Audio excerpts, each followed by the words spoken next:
So hello and welcome to this Introduction to Culture Studies NPTEL course where we're looking at Bell Hooks' essay Understanding Patriarchy. So we are right into the essay at the moment, so I'll just dive into it right away.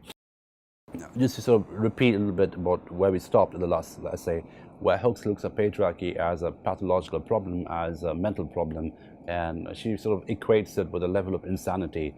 It's actually a very irrational form of behavior, but one which rationalizes itself through acts of corroboration, through rituals of corroboration, until it becomes a natural, biological narrative.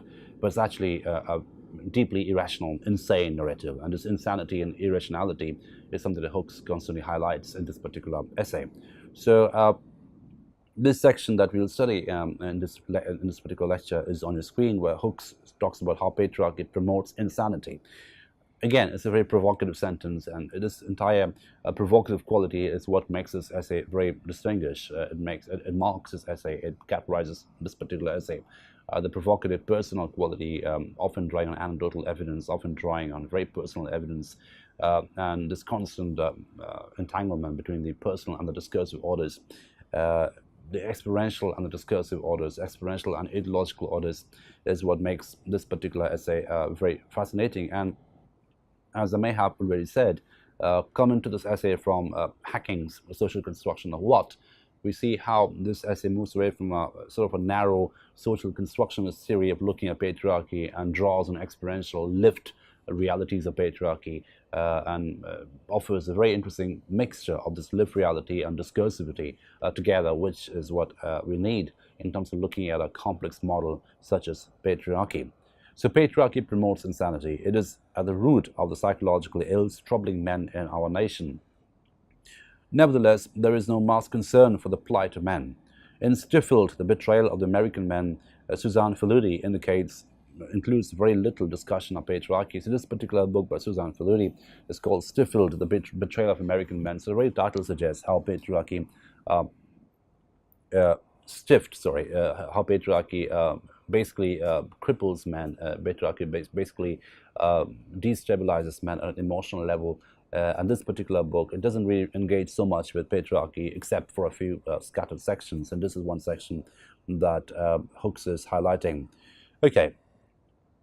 And this is a quotation from the book by Suzanne Faludi. Ask feminists to diagnose men's problems, and you'll often get a very clear explanation. Men are in crisis because women are properly challenging men's dominance. Women are asking men to share the public reins, and men can't bear it. Ask anti-feminists, and you'll get a diagnosis that in one respect similar. Men are troubled, many conservative pundits say, because women have gone far beyond the demands for equal treatment and are now trying to take power and control away from men. The underlying message, men cannot be men, only eunuchs, if they're not in control. Both the feminist and anti-feminist views are rooted in a peculiarly modern American perception that to be a man means to be at the controls and at all times to feel yourself in control. So this section is quite revealing. I mean, it sort of tells us quite clearly that both feminists, certain kind of feminists, and anti-feminist sentiments often have a structural similarity. They all both sort of assume the fact that men love to be in control. They both assume the fact that men are meant to be in control. So when they're dismantled from the control position, they feel crippled, they feel threatened, they feel sort of castrated at an experiential level. And then, if you ask some kind of feminists, they would say that men are troubled today because women have taken over all power. Men can't bear not being in power. And if you ask more conservative, regressive pundits who want men to be in power, they say, women are going too far. They have taken much more than what they can rationally demand, and as a result, men feel naturally and legitimately threatened for having been booted out of power. So the question of power and the equation between male and power, maleness and power, becomes like a natural and easy equation for both this brand of feminism and conservative, regressive people. So therein lies a problem that Hooks is addressing quite clearly through this particular book by Suzanne Faludi. Okay, so Faludi never interrogates the notion of control. She never considers that a notion that men were somehow in control and power and satisfied with their lives before contemporary feminist movements is false. So Faludi doesn't go beyond this explanation. She just offers a very random glimpse of the problem, and then she moves on. And then Hooks moves on and says how patriarchy, affects men as well as women in different kind of discursive conditions. Patriarchy as a system has denied males access to full emotional well-being, which is not the same as feeling rewarded, successful, or powerful because of one's capacity to exert control over others. So the victimhood over here also is located in the men who are patriarchal, and this is a really complex and brilliant reading of patriarchy in a sense, because what Hooks is saying over here is patriarchy has sort of denied men access to a full emotional wing, full emotional swing. Just like patriarchy has denied women certain material conditions, certain social conditions, certain educational conditions, they have denied women certain basic existential conditions. They've also denied men certain basic emotional conditions by not giving them access to a full emotional state. And therein lies the crippling effect of patriarchy for men. Okay, to truly address male pain and male crisis, we must, as a nation, be willing to expose the harsh reality that patriarchy has damaged men in the past and continues to damage them in the present. So the damage is done to the men as well as to the women, and that's one of the conditions of patriarchy that Hooks is highlighting throughout this essay, really. If patriarchy were truly rewarding to men, the violence and addiction in family life that is also pervasive would not exist. So look at the brilliance of this particular argument, where she says if patriarchy were really rewarding to men, if patriarchy were really rewarding and fulfilling at an emotional level, then men wouldn't need to be violent, because the act of violence, the act of alcoholism, the act of addiction, they come out of a lack, they come out of a problem, they come out of a violence inside, and that violence inside is exteriorized through acts of violence, is externalized through acts of violence. So when you abuse someone while being addicted, if you abuse someone while being an alcoholic, you're essentially externalizing an internal problem. So the internal problem is an emotional problem, and that emotional problem can only come by being denied access to a full emotional state, which is what patriarchy denies to men and males in general. So, in a way, the abuse of men can also be seen as an act of victimhood, as an acting out of victimhood. Obviously, that acting out of victimhood affects women, affects them at a physical, corporeal, existential, emotional level. But if you look at the root of the problem, it actually may be quite true that the root of the problem lies in an insufficient access to your emotional state, to your emotional core, and that's insufficient access is a result due to the access not given, or the denial of patriarchy. It denies men access, it refuses access to men to that kind of emotional state, and therein lies the violence, therein lies the cause for violence that men have against women at domestic as well as cultural levels. So this violence was not created by feminism. If patriarchy were rewarding, the overwhelming dissatisfaction most men feel in their work lives, a dissatisfaction extensively documented in the works of Stutzler, Kale, and echoed in Faludi's treatise, would not exist. So dissatisfaction of men, the violence of men, which existed much before feminism became a movement, is a result of the sufferings caused by patriarchy on men. So men suffer from patriarchy at an emotional level, and that emotional insufficiency, that emotional inadequacy, the emotional ill health is often what causes the problems of violence at a domestic level, and which is obviously a good case in point of patriarchy affecting men viscerally. In many ways, Stift was yet another betrayal of American men, because Faludi spends so much time trying not to challenge patriarchy, and that she fails to highlight the necessity of ending patriarchy if we are to liberate men. Rather, she writes, and this is a critique of Faludi's book that Hooks is offering, and I quote, "Instead of wondering why men resist women's struggle for a freer and healthier life, I began to wonder why men refrain from engaging in their own struggle. Why, despite a crescendo of random tantrums, have they offered no methodical, reasoned response to the predicament?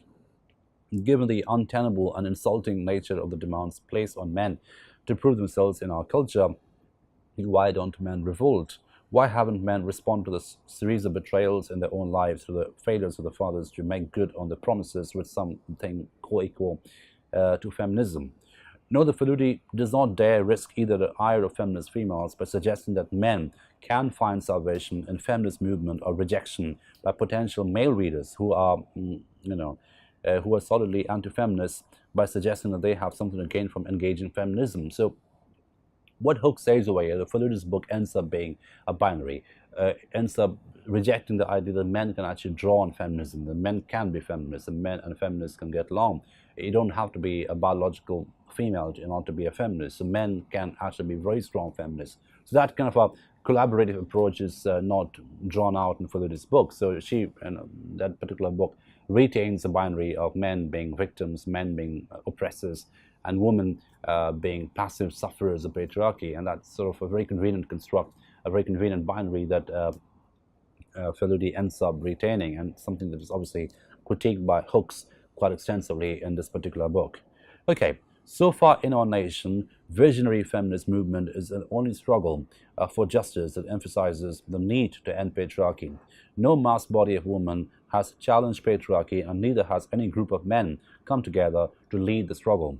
The crisis facing men is not the crisis of masculinity; it's a crisis of patriarchal masculinity. And this is a very important distinction that Hooks makes, and something that we need to bear in mind. Those of us interested in gender studies, masculinity studies, this is a very key thing that Hooks is mapping out over here. So the crisis is not really a crisis of masculinity. The crisis is that of crisis of patriarchal masculinity. It's not a question of being male, it's a question of being patriarchally male. And unless we get rid of this patriarchal masculinity, unless we address, forget about getting rid of it, unless we address the question of patriarchal masculinity, we'll always have male violence, we'll always have domestic abuse, we'll always have addiction, we'll always have sexism at work, etc. Because the root problem is patriarchy, and we need to address the problem in all its complexity in order to find out means through which we can get over and resolve this problem and move on to a clearer understanding of patriarchy and perhaps a more equal world.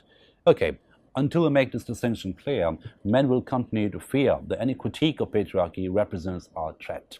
So the question that Hooks, the proposal that Hooks is offering over here is to distance or divorce masculinity from patriarchy. So she says when you're critiquing patriarchy, it should not appear that you're critiquing masculinity. It should not appear that you're critiquing men in general, because when you're critiquing patriarchy, you're critiquing a system, you're critiquing a construct, you're critiquing a particular narrative, a particular social and domestic and cultural narrative.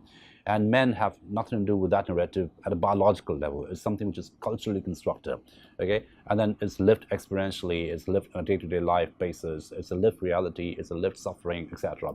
However, any critique of patriarchy should not be synonymous to a critique of masculinity. It's a completely different thing. So masculinity and patriarchy are different categories, different ontological and different experiential categories according to Hooks. And that's a very, very important distinction that she's making, and that's something that we need to bear in mind for the purpose of this particular course. Okay, distinguishing political patriarchy, which he sees as largely committed to ending sexism, therapist Terence Real makes clear that the patriarchy damaging us all is embedded in our psyche. So again, she draws on Terence Real's book, this very interesting psychological book on patriarchy, and that particular book says quite clearly and unequivocally that the problem is psychological. It is embedded in our psyches, the problem of patriarchy, the root of patriarchy. Unless we address the problem psychologically, unless we address the problem with all the psychological complexity, we'll never be able to move on from patriarchy. We'll never be able to put a stop to violence against women, to violence of men, etc. And again, the question is not about male or female. It's not a question of masculinity or femininity. It's a question of patriarchy, which can be appropriated by men as well as by women. And this is a quotation from the Terence Real book that Hooks is offering us. Psychological patriarchy is a dynamic between those qualities deemed masculine and feminine, in which half of our human traits are exalted while the other half is devalued. Both men and women participate in this tortured value system.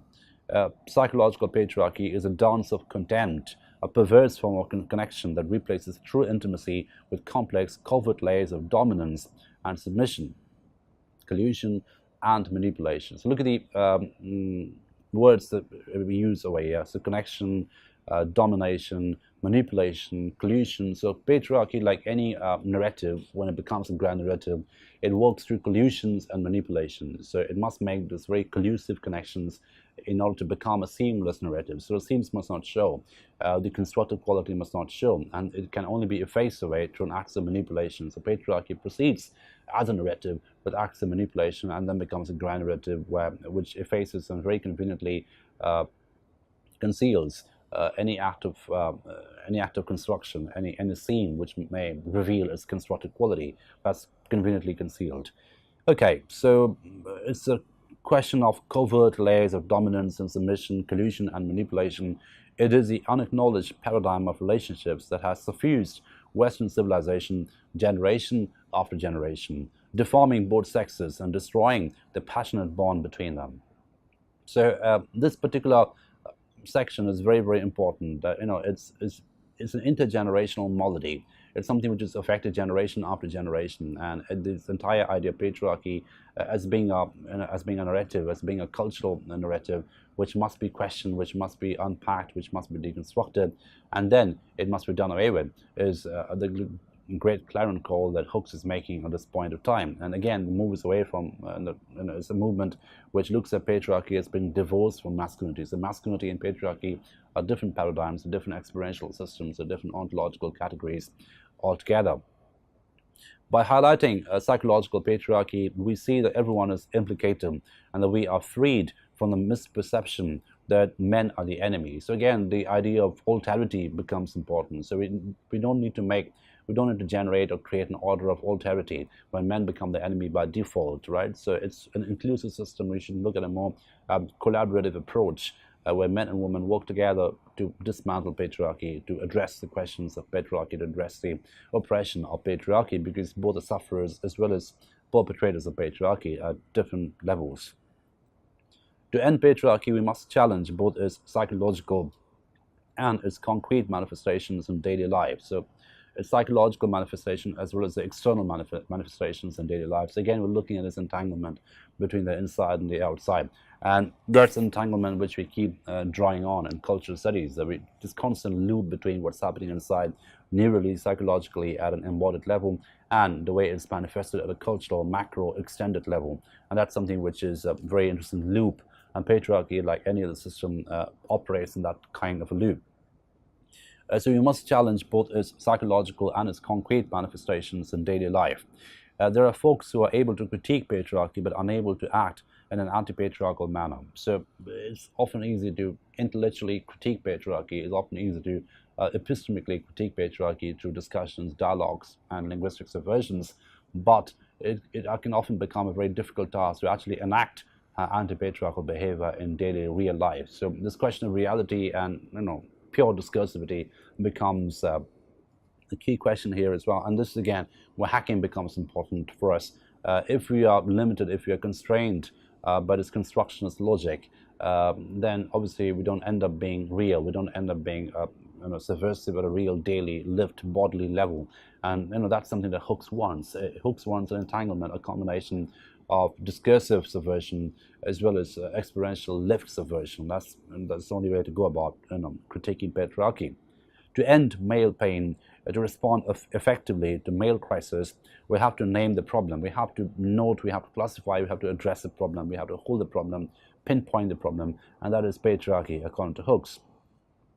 We have to both acknowledge that the problem is patriarchy and work to end patriarchy. Terence Real offers this valuable insight.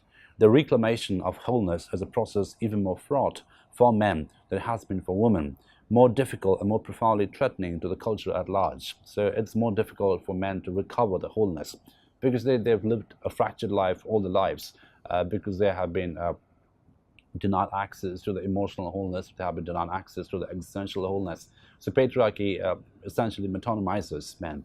It essentially fractures male lives, it fractures male psyche, and that fracture generates violence, that fracture generates abuse, that fracture generates addiction and all kinds of threatening impulses. Okay, so if men are to reclaim the essential goodness of male being, if they are to regain the space of open-heartedness and emotional expressiveness that is the foundation of well-being, we must envision alternatives to patriarchal masculinity. We must all change. The entire act of reclamation becomes important. A male were to reclaim their wholeness, their well-being, and men are to reclaim the existential wholeness, the existential holistic quality, open-heartedness, and become sufficiently open, sufficiently whole. Then the obvious condition, the obvious requirement is to address and find alternatives to patriarchal masculinity. and look at other models of masculinity, look at more holistic models of masculinity, more emotional models of masculinity, more empathetic models of masculinity, rather than looking at expansionist, capitalist, patriarchal models of masculinity. That can only change when we must all change, when we can all change. So by we, the collective pronoun that Hooks uses at the end is very important, is very significant. It's a address to a collective, it's an address to men as well as women, it's an address to the entire population, the entire species on the planet, entire human species on the planet, where everyone must change their notions of patriarchy and anti-patriarchy. So, unless we change, unless we address the problem, we will remain fraught with binaries. We'll remain in the battlefield of binaries, where men become the bad people, women become the passive victims, and that kind of feminism, that kind of anti-feminism, will always excel. Will always, be celebrated, and we'll never get anywhere, even close to understanding or critiquing patriarchy. We'll just be forever doomed in this battlefield of binaries that Hooks wants to move away from, as illustrated in this particular essay. So, with that, we conclude this essay. It's a very important essay, as I'm sure you'll agree by now. And we just go through it with all these details. We've done it line by line, just because it's a very important essay, and also it's quite anecdotal and direct and personal and experiential in the way it is written. It's not strictly discursive or technical or jargon heavy. So in it, in that quality, it has a lot of commonality with Fanos, Black Skin, White Marks, and you can find just different kinds of discursive connections across all the texts that we covered in this particular course. So I'll thank you for your attention and move on with the new text in the next lectures. Thank you.